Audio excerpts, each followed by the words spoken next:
एक 80 वर्षीय व्यक्ति अपने 45 वर्षीय उच्च शिक्षित बेटे के साथ अपने घर में सोफे पर बैठा था। अचानक उनकी खिड़की पर एक कौवा बैठ गया। पिता ने अपने बेटे से पूछा, यह क्या है? बेटे ने जवाब दिया, यह एक कौवा है। कुछ मिनटों के बाद पिता ने अपने बेटे से दूसरी बार पूछा, यह क्या है? बेटे ने कहा, पिता, मैंने अभी आपको बताया, यह एक कौवा है। कहाँ है? थोड़ी देर बाद बूढ़े पिता ने फिर से अपने बेटे से तीसरी बार पूछा, यह क्या है? इस समय बेटे के स्वर में कुछ जलन महसूस हुई। तब उसने अपने पिता से झुलझुलाते हुए बोला, यह एक कौवा है, एक कौवा। थोड़ी देर बाद पिता ने फिर से अपने बेटे से चौथी बार पूछा, यह क्या है? इस बार बेटा अपने पिता पर चिल्लाया, आप मुझसे बार बार एक ही सवाल क्यों पूछते रहते हैं? हालांकि मैंने आपको कई बार बता चुका हूँ कि यह एक कौवा है। क्या आपको समझ नहीं पा रहे हैं?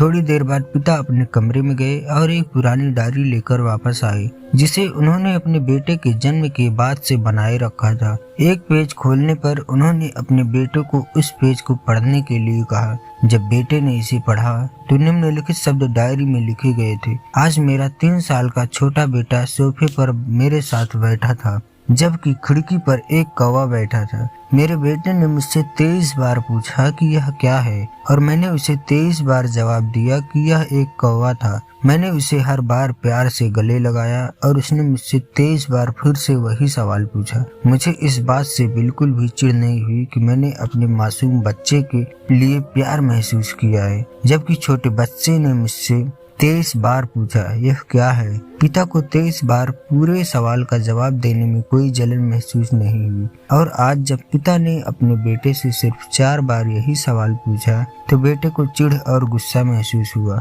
इसे पढ़कर उस बेटे को अपने किए गए व्यवहार का पता चल गया था, जिससे चलते वह मन ही बहुत शर्मिंदा हो रहा था। शायद उसे अब किए गए अपने बूढ़े पिता के प्रति व्यवहार पता चल गया था। इसलिए यदि आपके माता पिता जब बुढ़ापे में होते हैं, उन्हें ना तो पीछे छोड़े और ना ही उन्हें एक बोझ के रूप में देखें, बल्कि उनके साथ एक दयालु शब्द बोलें। शांत, आज्ञाकारी, विनम्र और उनके प्रति दयालु बने। अपने माता पिता के प्रति विचारशील रहें। आज इस बात को कहें, मैं अपने माता पिता को हमेशा खुश देखना चाहता हूँ। जब से मैं छोटा बच्चा था, उन्होंने मेरी देखभाल, उन्होंने हमेशा मुझ पर अपने निस्वार्थ प्रेम की वर्षा की है। उन्होंने आज समाज में मुझे एक व्यक्ति के रूप में प्रस्तुत करने के लिए तूफान और गर्मी को देखे बिना सभी पहाड़ों और घाटियों को पार किया। भगवान से प्रार्थना करें, मैं अपने बूढ़े माता पिता की सर्वोत्तम तरीके से सेवा करूंगा।